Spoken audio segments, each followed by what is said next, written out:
Welcome to our voice. నేను journalist నవత. మొత్తానికి అయోధ్య రామ్లల్లా విగ్రహ ప్రతిష్ట ఏ రోజు జరిగిందో, ఏ ముహూర్తానికి జరిగిందో తెలియదు, కానీ ఆ ముహూర్తం యొక్క గొప్పతనం ఏంటి అనేది మాత్రం చాలా క్లియర్గా అర్థమవుతుంది.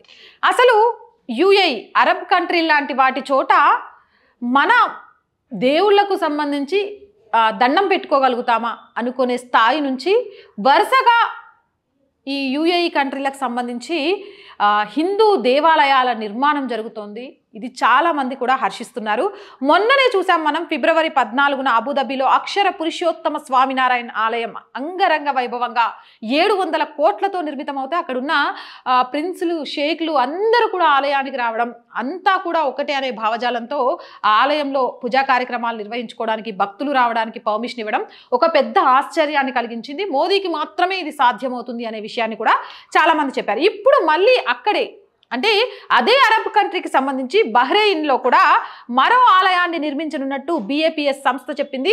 ఇక్కడ ఆశ్చర్యం ఏంటంటే, ఆలయాన్ని కట్టుకోవడానికి కావాల్సిన భూమిని అక్కడి ప్రిన్స్ సల్మాన్ బిన్ అహ్మద్ అలే ఖలీఫ్ ఈ దేవాలయానికి సంబంధించిన భూమిని కేటాయిస్తున్నట్టుగా స్వయంగా ఆయనే చెప్పారు. ఎంత గ్రేట్! ఆయన్ని కూడా మనందరం అభినందించాలి, కృతజ్ఞతలు తెలియచేయాలి. ఎందుకు అంటే, చెడును ఖండించినప్పుడు మంచిని కూడా అభినందించాల్సిన అవసరం ఉంటుంది. ఒక అరబ్ కంట్రీలలో ఉండే ఒక దేశం బహ్రెయిన్లో మీ హిందూ ఆలయం కట్టుకోవడానికి మేము స్థలం ఇస్తున్నాం అంటూ ప్రిన్స్ భూమి కేటాయించడము అనేది మన సనాతన ధర్మం గొప్పతనం.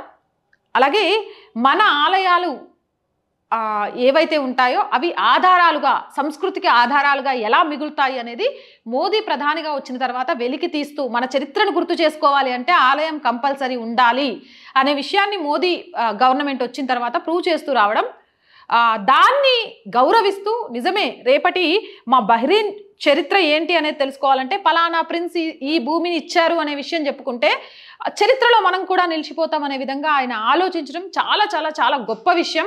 ఏదేమైనా కానీ దీనికి సంబంధించి స్వామి అక్షరదిదాస్, డాక్టర్ ప్రఫుల్ల వైద్య, మహేష్ పాటిదార్, మహేష్ దేవ్జీ వీళ్ళందరూ కూడా ప్రిన్స్ని కలవడము, మాట్లాడడము, వెంటనే ఆయన భూమిని కేటాయించడం ఇవన్నీ జరిగిపోయాయి. బహ్రెయిన్ ప్రిన్స్కి మోదీ కృతజ్ఞతలు కూడా తెలిపారు భూమిని కేటాయించడంతో ఆలయానికి సంబంధించి. అంతేకాదు, ఇరు దేశాల మధ్య స్నేహభావాలు పెంపొందించుకోవడానికి ఇలాంటివి జరుగుతూ ఉంటే బాగుంటుంది అనేది హర్షం వ్యక్తం చేశారు. అలాగే ప్రిన్స్ కూడా తను ఇలా భూమిని కేటాయించడం తనకు కూడా ఆనందాన్ని ఇచ్చింది అనే విషయాన్ని తెలియజేశారు. ఇక విశ్వవ్యాప్తం అవుతున్న హిందూ సనాతన ధర్మానికి ఈ ఆలయం మరొక ప్రతీకగా చెప్పుకోవచ్చు.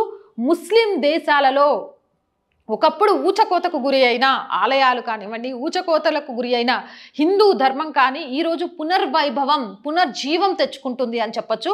నిజంగా ఒక భారతీయురాలిగా నేనైతే గర్వంగా ఉన్నాను. సనాతన ధర్మం విశ్వవ్యాప్తం చెందుతుంది.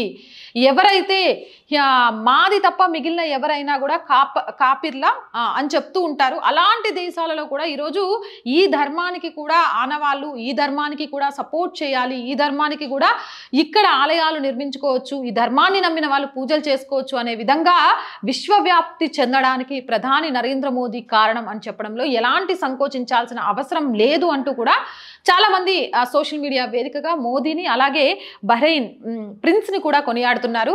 అలాగే దీనికోసం వర్కౌట్ చేసిన టీం ఎవరైతే ఉందో స్వామి అక్షరదిదాస్ కమిటీ మొత్తానికి కూడా మనం కృతజ్ఞతలు తెలియజేయాలి. ఏదేమైనా మరో ముస్లిం దేశంలో కూడా హిందూ దేవాలయం అంగరంగ వైభవంగా నిర్మితం కాబోతోంది. త్వరలోనే దాని ఓపెనింగ్ కూడా, అంటే శంకుస్థాపన కార్యక్రమాల తర్వాత ఓపెనింగ్కి కూడా మనందరం కూడా వీక్షించబోతున్నామని తెలియజేయడానికి సంతోషిస్తున్నాను. ఈ వీడియో మీద మీ అభిప్రాయం ఏంటి అనేది కామెంట్ రూపంలో తెలియజేయండి.